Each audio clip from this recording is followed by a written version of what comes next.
Okay, so pool gobi పరోటాకి కావాల్సిన పదార్థాలన్నీ ఇక్కడ సిద్ధంగా ఉన్నాయి. సో ఫస్ట్ మనం ఏంటంటే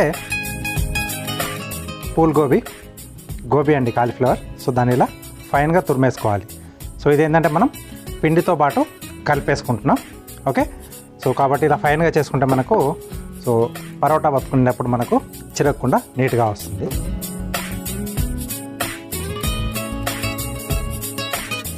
సో ముందుగా కొద్దిగా ఆయిల్,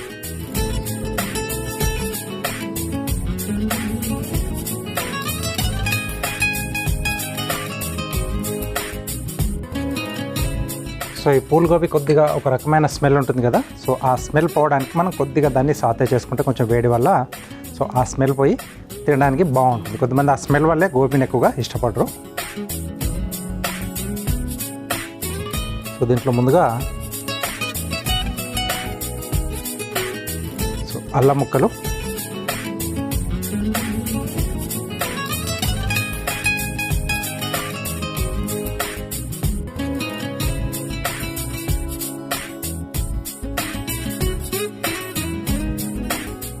ఇవి కొంచెం వేగాలి. వెల్లుల్లి కూడా తినేవాళ్ళు ఉంటే వెల్లుల్లి కూడా కొంచెం ఫైన్గా చాప్ చేసి యాడ్ చేసుకోవచ్చు. దీంట్లోనే తరిగిన పచ్చిమిరపకాయలు. సో స్పైసీ అనేది మనకు తగ్గట్టుగా తీసుకోవచ్చు. సో కొంచెం ఎక్కువగా స్పైసీ కావాలనుకుంటే పచ్చిమిరపకాయలు ఎక్కువగా యాడ్ చేసుకోండి. లేకపోతే అల్లం పచ్చిమిర్చి కొంచెం రెండింటిని కలిపేసి పేస్ట్లా కూడా కచ్చాపచ్చాగా చేసుకొని యాడ్ చేసుకుంటే కూడా బాగుంటుంది.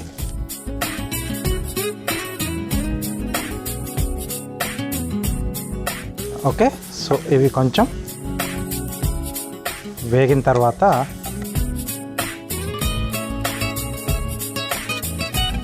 దీంట్లో మనం తురిమి పెట్టుకున్న పూల్ గోబీ,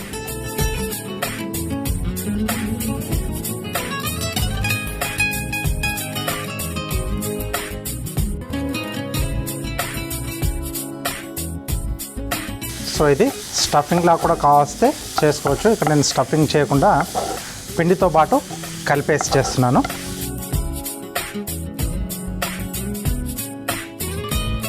ఇది కొంచెం మనకి ఏంటంటే ఆ పచ్చివాసన కొద్దిగా ఏంటంటే చాలామంది కూడా ఇష్టం ఉండదు కదా స్మెల్ అనేది.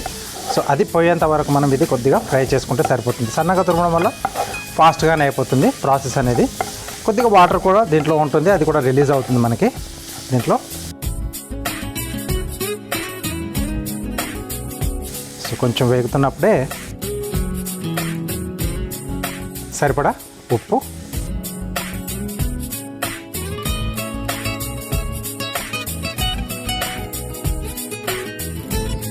అలాగే కొద్దిగా పసుపు,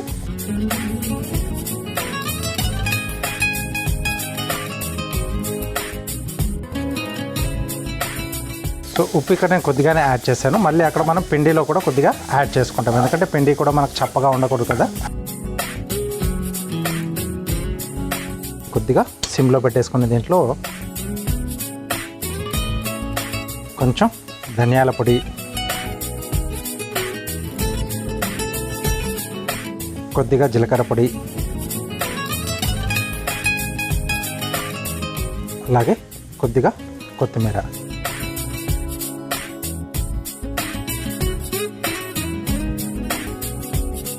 సో పొట్లు అవి యాడ్ చేసుకున్నప్పుడు ఫ్లేమ్ అనేది ఎక్కువగా లేకుండా చూసుకోవాలి, లేకపోతే అవి మాడిపోతాయి. ఇక్కడ స్టవ్ ఆపేసేసి మైదా పిండి అలాగే గోధుమ పిండి సో రెండు ఈక్వల్గా తీసుకుంటున్నాం. ప్లస్ దీంట్లో వాము. ఓకే, సో కొద్దిగా ఇలా నలిపేసి వేయాలి. సో అప్పుడు దాంట్లో ఉండే ఆ ఫ్లేవర్స్ అనేది చాలా బయటికి వస్తాయి. సో వాము ఏంటంటే మనకు కొంచెం అరుగుదలకు బాగా హెల్ప్ చేస్తుంది అన్నమాట. ప్లస్ దీనికి సరిపడా ఇక్కడ పిండికి సరిపడా ఉప్పు,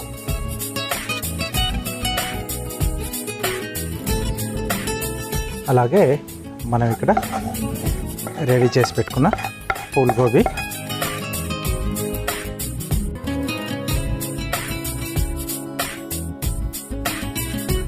దీంట్లోనే కొద్దిగా ఆయిల్ కూడా వేస్తున్నాను.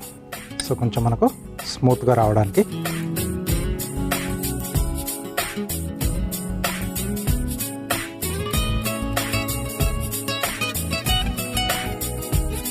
సో వీటన్నిటిని కూడా బాగా మిక్స్ చేసేసుకొని నీళ్లు పోసేసి మనం చపాతీ పిండిలా ముద్దలా కలిపేసుకోవాలి. సో కొంచెం ఫ్రై చేయడం వల్ల దీంట్లో ఉండే వాటర్ కూడా కొద్దిగా ఎవాపరేట్ అయిపోతుంది మనకు గోబీలో ఉండేది. కాబట్టి ఒకసారి ముందుగా కలిపేసుకుంటే ఆ తర్వాత నీళ్లు ఎన్ని పడతాయి అనేది మనకు ఐడియా వస్తుంది. సో దానికి తగ్గట్టుగా మనం యాడ్ చేసుకోవాలి. ముందుగానే వాటర్ యాడ్ చేసేసుకుంటే దాంట్లో ఇంకొంచెం వాటర్ ఏమైనా రిలీజ్ అవుతే అప్పుడు మనకు మెత్తగా అయిపోతుంది. ఓకే,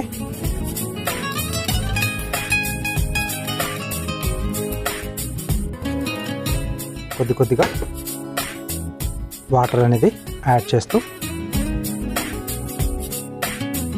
ముద్దలా కలిపేసుకోవాలి. కొద్దిసేపు ఒక 2-3 నిమిషాల పాటు ఇలా మనం బాగా కలిపేసుకుంటే కొంచెం ఆ స్మూత్నెస్ అనేది వస్తుంది. పరోటాలో తినేటప్పుడు కొద్దిగా సాఫ్ట్గా ఉంటుంది అన్నమాట. సో పిండి కలపడంలోనే ఉంటుంది. బయట తిన్నప్పుడు బాగుంటుంది, ఇంట్లో చేసుకుంటే అంత బాగట్లేదు, కొంచెం పెలుసులుగా ఉంటుంది, లేకపోతే కొంచెం టైట్గా ఉంటుంది అనుకుంటే అది కలపడంలోనే ఉంటుంది. పిండి కలపడంలో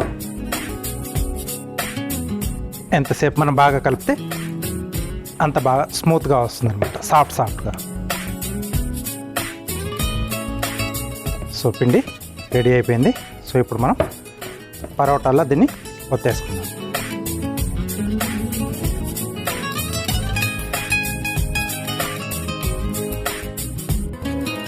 సో పైన కూడా కొద్దిగా పొడిపిండి. సో పరోటా మనకు కొంచెం మందంగానే ఉంటుంది. సో దీని కాంబినేషన్ వచ్చేసి ఏదన్నా మంచి రైతా లేదా ప్లెయిన్ కర్డ్ తీసుకుంటే సైడ్లో కొంచెం ఆవకాయ లాంటిది పెట్టుకుంటే చాలా సూపర్గా ఉంటుంది. స్టఫింగ్ కొంచెం చేసి పరోటాలా ఒత్తుకోవడం కష్టం అనుకునే వాళ్ళకు ఈ మెథడ్ అన్నమాట. దాంట్లో స్టఫింగ్లో కావాల్సిందంతా కూడా మనం పిండిలోనే కలిపేసుకొని ఇలా పరోటాలా ఒత్తేసుకోవచ్చు. అంచుల్ని అలా డిజైన్గా కట్ చేసి పక్కన అలా పెట్టేస్తూ ఉంటారు. అలా కాకుండా ఉండాలంటే వాటిని కొద్దిగా మనం సాఫ్ట్గా చేసేసుకోవాలి. సో కొంచెం ఆయిల్ అప్లై చేస్తున్నాను పెనానికి, లైట్ గ్రీజింగ్.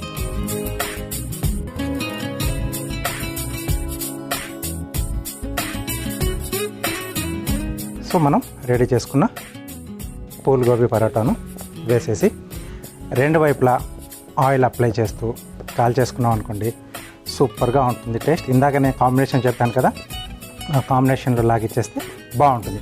ఇక్కడ నేను ఆయిల్తో కాలుస్తున్నాను. మీకు ఒకవేళ అందుబాటులో ఉంటే వెన్న వేసుకోండి, లేకపోతే నెయ్యి వేసుకోండి, ఇంకా సూపర్గా ఉంటుంది. ఓకే, సో మన పరోటా 2 వైపులా నూనెతో బాగా కాల్చుకున్నాం, మంచి కలర్ కూడా వచ్చేసింది. సో స్టవ్ ఆఫ్ చేసేసి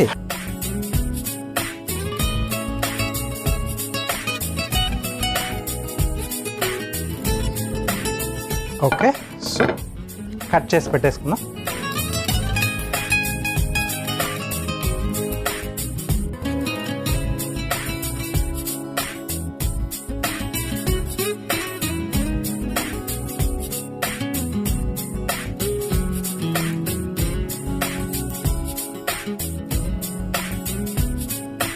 సో వేడివేడిగా పూల్ గోబీ పరోటా రెడీ అయిపోయింది. దీనికి కావాల్సిన పదార్థాలు అలాగే దీని తయారీ విధానం మీకోసం మరోసారి. పూల్ గోబీ పరోటా తయారు చేసుకోవడానికి కావాల్సిన పదార్థాలు: తరిగిన కాలీఫ్లవర్ 1 కప్పు, నూనె 3 టేబుల్ స్పూన్లు, ఉప్పు తగినంత, పసుపు చిటికెడు, తరిగిన పచ్చిమిరపకాయలు 2, జీలకర్ర పొడి 1/2 టీ స్పూన్, ధనియాల పొడి 1/2 టీ స్పూన్, కొత్తిమీర కొద్దిగా, మైదా 1 కప్పు, గోధుమ పిండి 1 కప్పు, వాము 1/2 టీ స్పూన్, తరిగిన అల్లం 1 టీ స్పూన్. పూల్ గోబీ పరోటా తయారు చేసుకునే విధానం: ముందుగా స్టవ్ ఆన్ చేసి ప్యాన్లో నూనె పోసి వేడయ్యాక అందులో అల్లం ముక్కలు, పచ్చిమిర్చి, సన్నగా తరుక్కున్న కాలీఫ్లవర్ వేసి వేయించుకోవాలి. తర్వాత అందులో సరిపడా ఉప్పు, పసుపు, ధనియాల పొడి, జీలకర్ర పొడి, కొత్తిమీర వేసి కలిపి స్టవ్ ఆఫ్ చేసుకోవాలి. ఇప్పుడు ఒక మిక్సింగ్ బౌల్లో మైదా పిండి, గోధుమ పిండి, వాము, సరిపడా ఉప్పు, వేయించుకున్న కాలీఫ్లవర్ మిశ్రమం వేసి కొద్దిగా నూనె పోసి ఒకసారి కలుపుకోవాలి. తర్వాత కొద్దిగా నీళ్లు పోసి చపాతీ ముద్దలా కలుపుకోవాలి. తర్వాత ఈ మిశ్రమాన్ని చిన్న ఉండల్లా తీసుకొని చపాతీ పీటపై వేసి పరోటాలా ఒత్తుకోవాలి. ఇప్పుడు స్టవ్ వెలిగించి తవ్వాకి నూనె రాసి రెడీ చేసుకొని ఒత్తుకున్న పరోటా వేసి నూనెతో 2 వైపులా కాల్చుకొని సర్వింగ్ ప్లేట్లోకి తీసుకొని సర్వ్ చేసుకుంటే పూల్ గోబీ పరోటా రెడీ.